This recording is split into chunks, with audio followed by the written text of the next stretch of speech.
Perkenalkan lur, nama saya Icang dengan quotes hari ini. Secapek-capeknya bekerja, lebih capek lagi kalau nganggur. Ya, sesuai requestan dari kalian, kali ini kita akan mengalur film asal Jerman punya, berjudul Hell tahun 2011, bergenre sci-fi horror thriller. Film ini bersetting di dunia yang mengalami kerusakan iklim secara global, di mana atmosfer melemah dan panas matahari sangat-sangat membakar bumi. Seorang wanita bersama pacar dan adiknya pun harus bertahan hidup di dunia yang sangat kacau itu. Air dan makanan menipis, tatanan sosial rusak, juga serangan dari manusia-manusia jahanam yang akan melakukan apapun demi mendapatkan semua kebutuhannya. Seperti apakah kengerian film ini? Langsung aja kita ke request tebak-tebakan ngawur dari dulurku Fizal Hidayat ya. Cak, kenapa air mata warnanya bening? Ayo kenapa lur? Ayo kenapa? Karena kalau warnanya hijau namanya air maca. Ya, monjo cececa acan.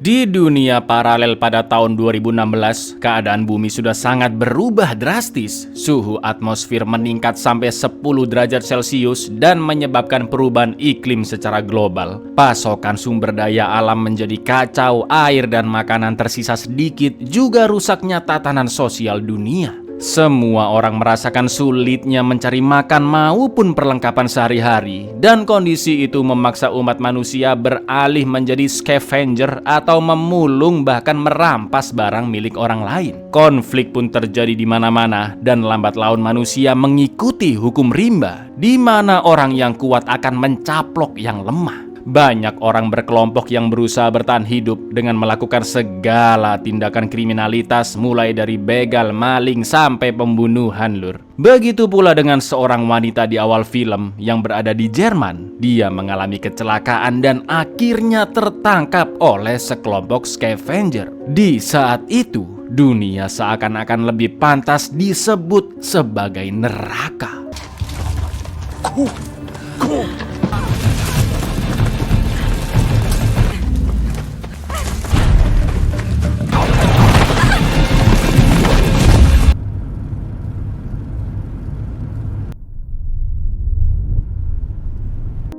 Di lain tempat, seorang wanita bernama Mary berusaha bertahan hidup bersama pacarnya Philip, juga adik kandungnya yang masih remaja yaitu Leonie. Untungnya mereka bertiga masih punya mobil berjenis Volvo Wagon. Meskipun bensinnya tiris, setidaknya bisa berlindung dari teriknya matahari juga serangan bandit. Tujuan mereka kali ini adalah menuju sumber air di pegunungan dengan mengikuti arah terbangnya burung. Karena Philip yakin di alam yang sudah tandus itu, pastinya burung-burung yang masih hidup sedang terbang menuju sumber air. Draußen Vogel gesehen. Ja, die Vögel wissen, wo das Wasser ist. Sebelum melanjutkan perjalanan, mereka pun melipir ke Pertamini cabang Jerman yang terbengkalai untuk mengambil suplai bensin, makanan, atau apapun lah yang mereka butuhkan. Mary dan Leonie masuk ke dalam toko dan mengambil air dari radiator penghangat ruangan, juga koran-koran untuk ditempelkan ke kaca mobil agar melindungi mereka dari cahaya matahari yang sangat-sangat membakar. Sedangkan Philip mencari sisa-sisa bensin dari kendaraan-kendaraan di luar. Tapi tiba-tiba secara diam-diam seorang pria bernama Tom mencolong persediaan makanan mereka bertiga selama seminggu. Setelah itu Tom pun berlari ke Leonie dan mengancam akan membunuhnya. Namun yang terjadi,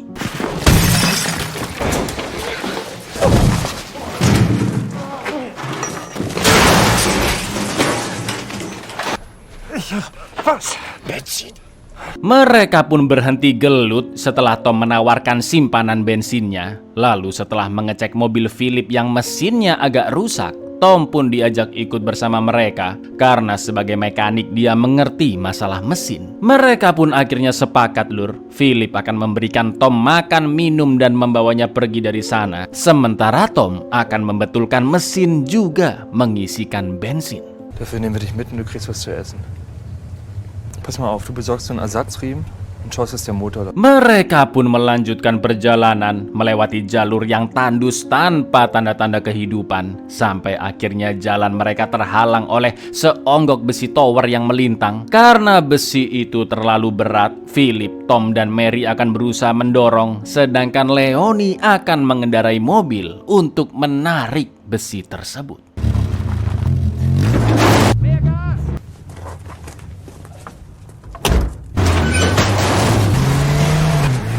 Setelah itu mereka menemukan sebuah mobil milik wanita yang kecelakaan di awal film tadi, Lur. Tom dan Philip pun akan turun mencari suplai di mobil tersebut. Lalu tak lama setelahnya, Mary disuruh membawa jerigen bensin oleh Tom dan meninggalkan Leonie di mobil sendirian. Tapi tiba-tiba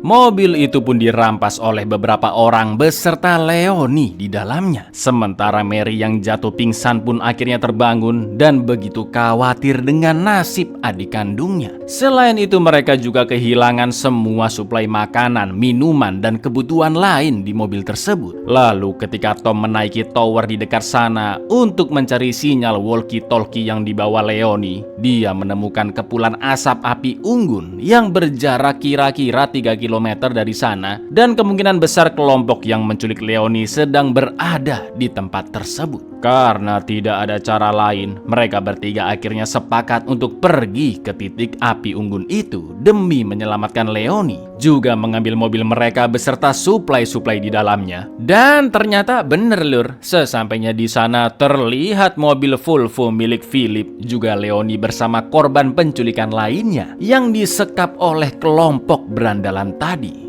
Tak lama kemudian salah satu orang yang disandra mencoba kabur dan dikejar oleh kelompok tersebut, yang mana situasi itu akan digunakan oleh Tom, Philip, dan Mary untuk menyelamatkan Leonie juga mengambil mobil mereka.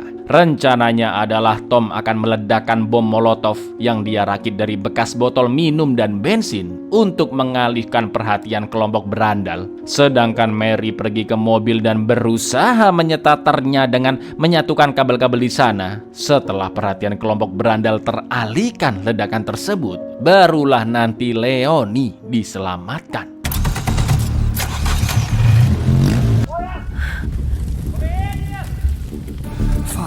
Wo ist Leonie? Jetzt fahr einfach los.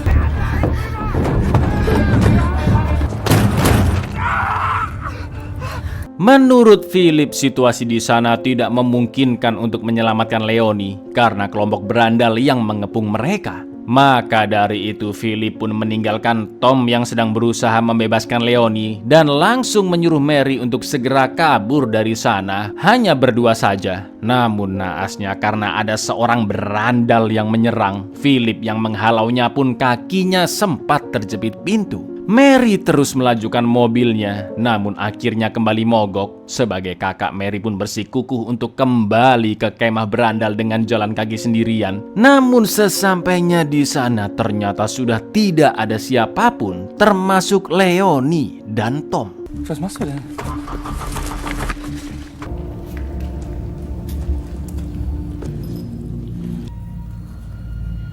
Di lain sisi, karena merasa iba, Philip pun datang menghampiri Mary dan akan membantunya mencari Leonie. Setelah melihat barang-barang bekas yang berserakan, Mary dan Philip pun yakin jika kelompok berandalan kabur melewati terowongan rel kereta. Mereka berdua pun langsung menyusuri tempat tersebut dan sempat terlihat tumpukan perangkap juga banyak tali-tali.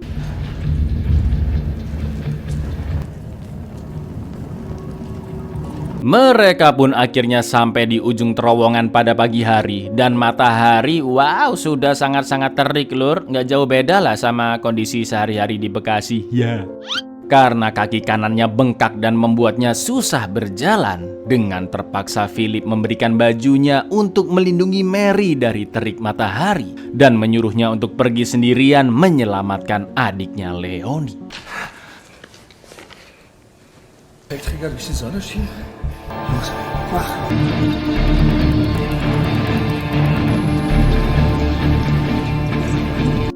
Mary terus menyusuri jalan setapak hingga akhirnya tiba di gereja terbengkalai dan langsung tepar karena panasnya nauzubillah di luar. Setelah itu dia dihampiri oleh seorang wanita bernama Elizabeth yang memberikannya minum. Dan setelah kondisinya mendingan, Mary pun berencana akan lanjut mencari adiknya Leonie. Namun karena cuaca masih sangat panas ekstrim, Elizabeth pun mengajak Mary beristirahat dulu ke rumahnya yang tidak jauh dari sana. Karena dia memiliki persediaan air yang lumayan banyak. Juga ada anak laki-laki Elizabeth yang kita sebut saja Paijo bisa membantu Mary mencari Leonie. Ich dachte, du bist tot. Im Wasser. Kannst du dich aussuchen? Ich habe einen Sohn, kann dir helfen. Di perjalanan Elizabeth mengatakan jika petani di desanya sudah tidak panen selama 3 tahun dan dengan terpaksa memotong hewan-hewan ternak mereka. Selain itu cuaca ekstrim telah membunuh banyak penduduk desa dan keluarga Elizabeth yang tersisa hanyalah anak laki-lakinya saja. Setelah berjalan melewati hutan yang tandus, mereka pun sampai di desa Elizabeth dan bertemu anaknya Paijo. Juga keluarga lain yang bernama keluarga Buckner yang juga tinggal di sana. Setelah itu Elizabeth mempersilahkan Mary untuk beristirahat dulu ke kamar kosong di rumahnya. Mary pun mengatakan jika dia meninggalkan Philip di terowongan kereta karena kakinya yang bengkak. Mendengar itu, Elizabeth pun akan menolongnya dengan menyuruh anaknya Paijo. Ich musste jemanden zurücklassen. Ich schicke meinen Sohn, der hilft ihm. Ketika sedang tidur, Mary pun terbangun karena mendengar suara walkie-talkie yang terus dia pegang. Dan mungkin saja itu adalah Leonie yang berusaha menghubunginya. Dari celah-celah kayu, Mary pun melihat Paijo sedang main pedang-pedangan dengan anggota keluarga Buckner. Tapi, tiba-tiba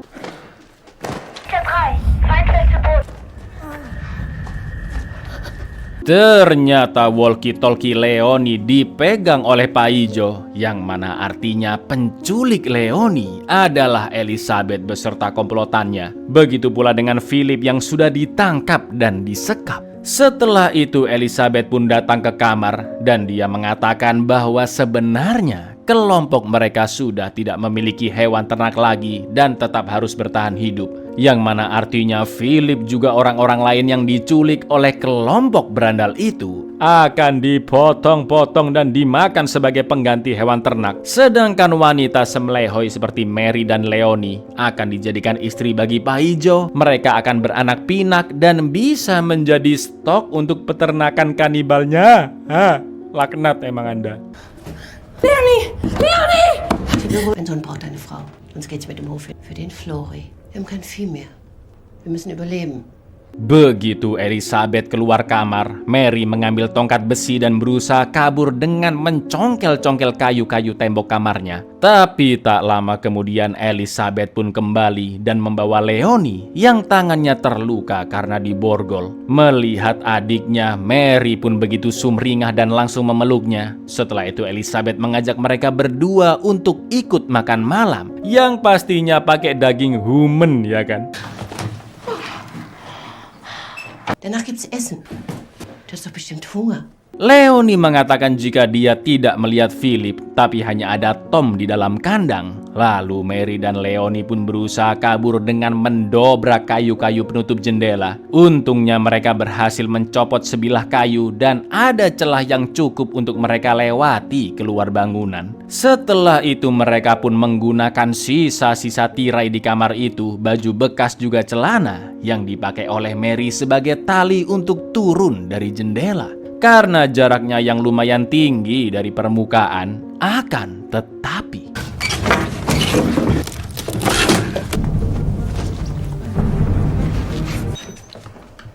Meine Mutter hat gesagt, du bist... Paijo pun datang dan mulai menggoda Mary karena sagene. Sementara Leonie pura-pura tidur di sana. Mary pun langsung mencium Paijo agar mendapatkan kepercayaannya. Namun sebenarnya Mary berencana mengelabui dan akan membunuh Paijo. Ketika Paijo akan menutup pintu, Mary pun langsung menyerangnya. Namun dengan badan yang jauh lebih besar, dengan mudahnya Paijo langsung menyerang balik Mary. Sampai akhirnya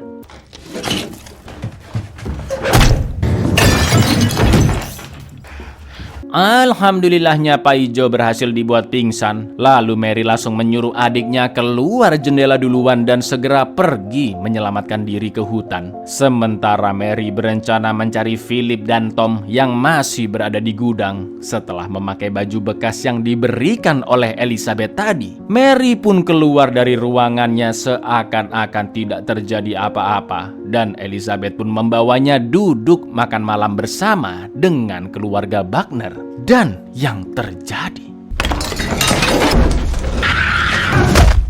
Mary terbangun di suatu ruangan dalam keadaan tangan dan kaki terikat, juga mulutnya yang tersumpal. Di sana Mary melihat Philip yang juga diikat, lalu tiba-tiba dia ditembak dan tentunya akan dijadikan makanan.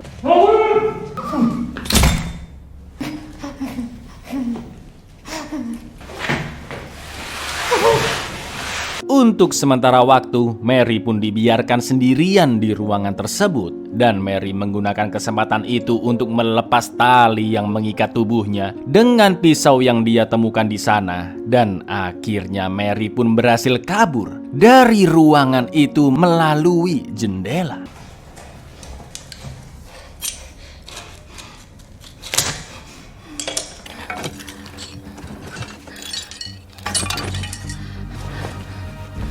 Alih-alih kabur menuju hutan untuk menyusul Leonie, Mary pun masuk ke ruang penyekapan dan terlihat orang-orang yang diculik diperlakukan seperti ternak. Ternyata Tom berada di sana dan masih sehat walafiat. Gak pakai lama mereka semua pun langsung berusaha membobol pintu kandang dan kabur dari sana. Lalu yang terjadi,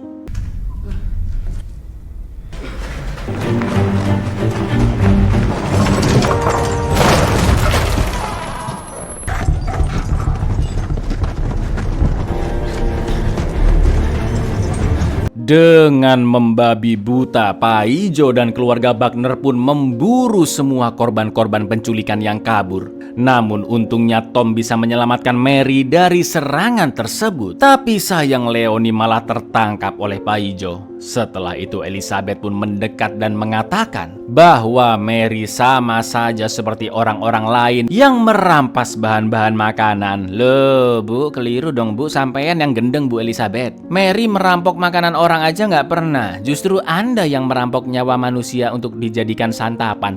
Mendengar kata-kata Elizabeth yang semakin nggak jelas, tanpa mengucapkan apapun Mary langsung menusuk Elizabeth hingga dia tewas. Du bist doch nur wie alle angekrochen. Ich dachte, du bist was mich ja ein besseres Leben.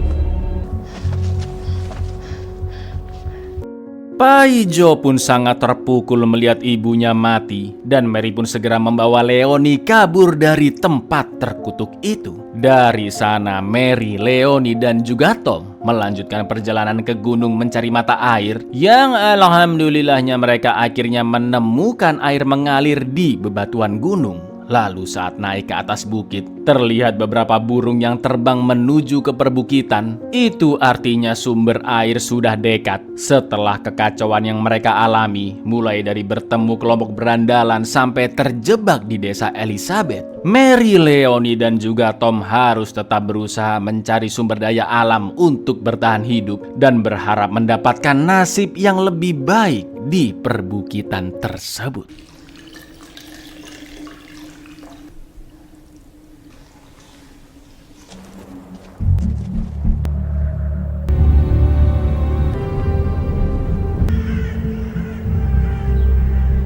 Buyar, jangankan suhu ekstrim, komen netizen aja sudah ekstrim kayak neraka ya kan. Assalamualaikum.